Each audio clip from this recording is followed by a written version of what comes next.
orang terbaik orang yang belajar Quran dan mengajar Quran. Khairukum man ta'allama al-Qur'ana wa 'allamah. Pahala baca Quran satu huruf 10 pahala, satu baris 35 huruf paling kurang.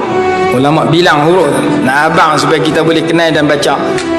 Satu baris Quran 35 huruf.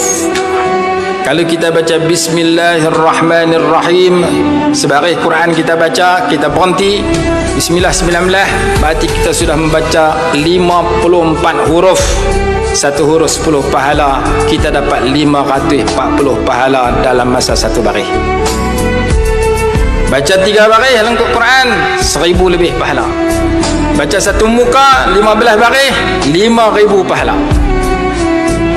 Kita kerja nak dapat sebulan 5,000 pun susah, tapi kita baca Quran satu muka, Allah bagi 5,000 pahala.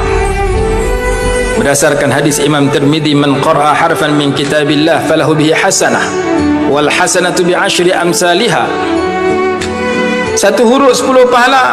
Kalau kita boleh baca setiap hari satu muka, berarti satu bulan kita dapat 150,000 pahala. 10 bulan 1.5 juta pahala. Kita jadi jutawan pahala dalam masa tak sampai 10 bulan kalau kita boleh baca sehari semuka. Nah, jadi jutawan duit kena pergi Indonesia, tukar 300 dapat 1 juta rupiah.